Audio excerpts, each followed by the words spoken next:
All right, we'll use in just a few moments the issue of the cartoon, the much talked about, infamous now cartoon that appeared in the New York Post in terms of whether or not we see insensitivity in newsrooms in just a moment. But Amy, let me reach down to you and ask you a question, particularly when you're pitching stories for mainstream media. Do you find it more or less difficult now to sell a quote-unquote black story?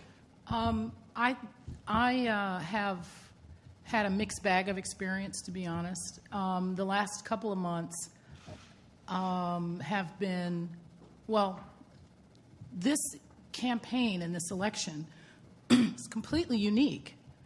And so it changed that equation, right? So saying I had a mixed bag means that I have to be very careful. I only pitch essentially to publications or outlets that I'm pretty sure are going to take what I'm interested in writing or producing.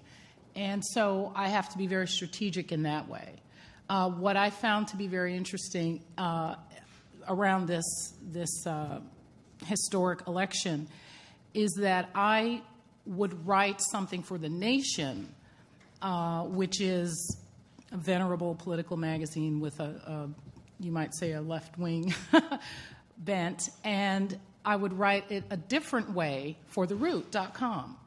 So there are subtleties even among publications that are sort of generally viewed as being right about race relations, meaning they're interested in sort of doing these innovative looks or a more deep dish examination about it. Now, I just want to quickly go back to something that Joe said. The crisis in this business right now, you're absolutely right, the uncoupling of the economic piece, right?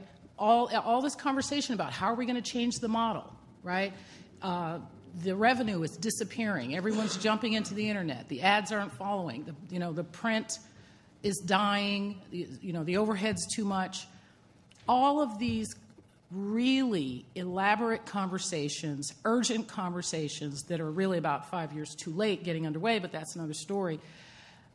It is shocking to me how willfully the individuals who are leading these conversations, who tend to be at big universities, who tend to be at big media companies, who by and large are white, they are willfully overlooking the demographic piece of this, which is to say America is changing so fast, so quickly. This is how Barack Obama got elected.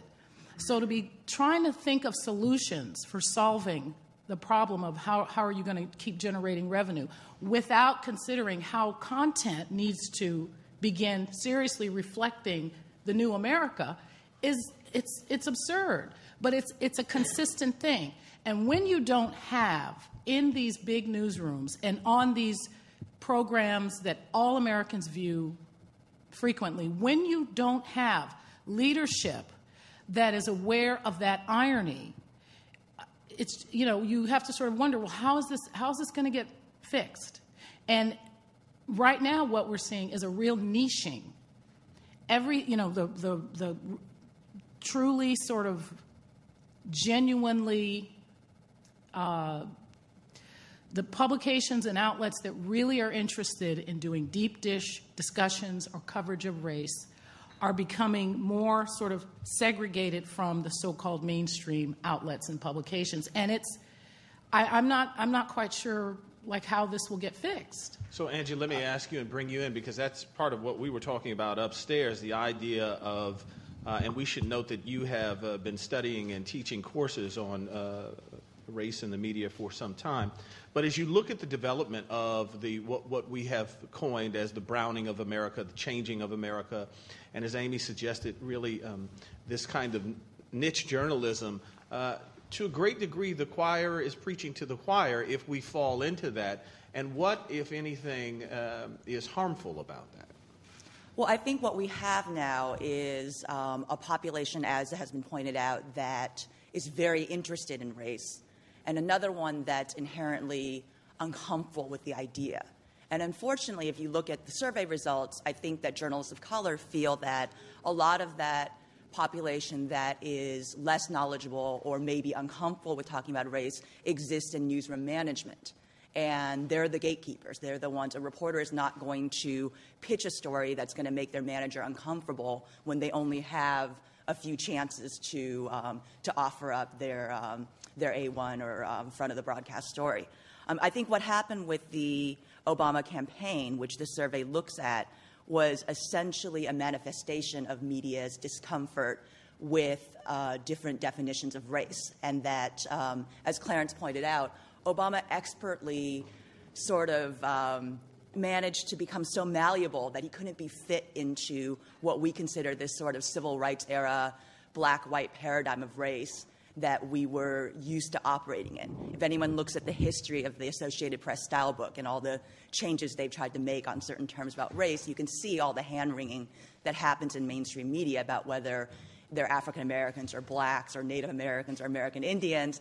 And the quote that I shared with my class when we were talking about this very issue of identity was one that I didn't tell them who the speaker was, but the quote was, "When people don't know how to categorize you, it's very hard for them to know how to approach you." And I think that's a conundrum that Obama pointed out, that he brought forth to the media, because the media wasn't able to adapt to this new, what we call this sort of catchphrase of the day, post-racial idea of racial identity, where we had this Rorschach test for people. He could be half white, he could be half black, he could be from Hawaii, he grew up in Indonesia, was he Muslim, was he not Muslim? Was he militant? Was his wife militant? We didn't really know. And that drove us crazy because the media likes to categorize. By the way, the quote was said by RuPaul, the entertainer, African-American drag queen whose entire career is based on people not quite knowing how to approach him or her.